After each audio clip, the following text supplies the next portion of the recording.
And a very good evening, everybody. The top wrestling tourney in the upper Midwest got underway this morning in Bismarck, the Bismarck Rotary Tourney. Let's go to the capital city for some highlights at 2:15. Williston sophomore Wyatt Kilgore battling West Fargo senior Logan Moore. And the crafty senior is going to go to work there with a takedown, and then he would come up with a pin against Mr. Kilgore. But that's why you wrestle. Good competition. Sophomore against the senior. He'll use it down the road. That is for certain. So after day one, Rapid City Stevens has won this before. They're a power. They always come here, and they've got the lead, 151. Watertown, South Dakota, second, 131.5. Bismarck is third, 123. Dickinson fourth, 114. Aberdeen Central, that's South Dakota as well, 107. And Williston, good showing. They are seventh at 83. Do not have the top 10 in front of me at this point.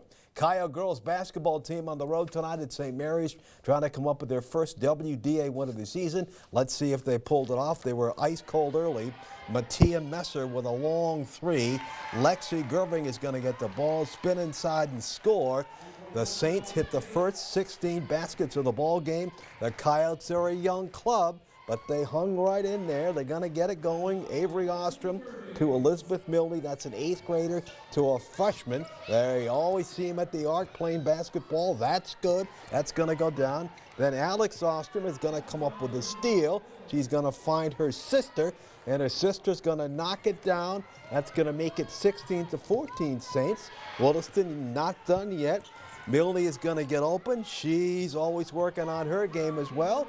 Nice jumper there from the freshman. She gets it to go. That's going to make it 16-6, but the Saints win big, 62-22. Coyotes just could not cut into that big lead. They got down early. So 62-22, St. Mary's with the win. We do have some good news. The boys pick up their second win of the season and second in a row, but most important, their first WDA win. They beat the Saints 69-59. 69-59, so the Coyotes pick up a win tonight. Boys hockey, Mandan shuts out Williston 6-0. Coyotes have dropped 2 this week. They were also beaten by Bottineau Rugby earlier in the week, so Mandan gets Williston 6-0.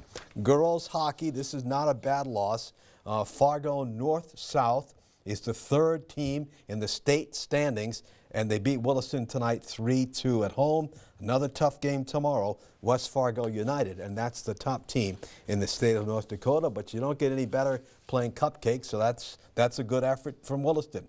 College hockey, UND was sleeping in their opener against Alaska, and then all of a sudden the alarm clock went off, and all they did was score 5 goals. 5 goals. They go on to win 6-4 over Alaska. So a 5-goal second, and that got the boys going. They hope to, of course, win another national title.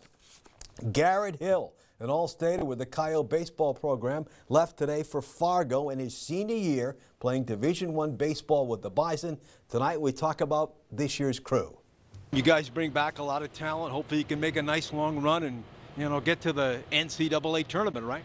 Yeah, that's our goal. Made it to the Summit League tourney last year. Obviously had a good year, but came up short. But I think our pitching staff's a little bit better this year. We have a little bit deeper rotation. Lost some of our arms, but gained a lot of good, consistent arms that I think will really help on the defensive side. And same with our bats. I think picked up some guys that can swing. So yeah, I think it should be good. I think it should be a fun, good year. I know you worked very hard with the T-Birds. Things ended up well for this club. They finished strong, second in the state. You had to be proud of those kids. Oh yeah, it was a blast coaching them. Got to really Bloom, Fenders, some of those older guys, see how they impacted the younger kids. So it was nice to be around that and see some of their leadership take into play. So it ended up, midway through the season we were struggling a little bit, but all that matters is if you can get yourself punch a ticket into the playoffs or the state tournament, things can happen. That's all that really matters. And they played good when it mattered. So yeah, I was proud of them. And here we are in January, and that field looks so good, that nice green field. Oh, well, we'll get there in a few months. They open up February 16th at Cal Irvine. Later on, how about this non-conference schedule? Oregon State of the Pac-12 and LSU of the Southeastern Conference. Williston baseball standout Jackson Myers been a member of the Williston Keybirds, Williston Coyotes, Williston State Tetons, Northwest Missouri State Bearcats, and the Bismarck Larks. So yes, this great game of baseball is taking him all over the country, and he loves it. And thanks to baseball, I mean, you've seen the entire U.S. I mean, you got to be happy with that. You know, there's a big world out there. No, it's definitely taken me all over the place. Really grateful for that, and it's hopefully get to do it for a little bit longer. All right, good for him. Left today for Missouri for more baseball adventures. We're really proud of those two guys. After a terrible effort by their defense against the Pack on New Year's Eve, Vikes prepare for the last game of the season. That'll be on Sunday, 12 noon. You can watch it on our sister station, West Dakota Fox. They have to win and get some help. Let's take a timeout.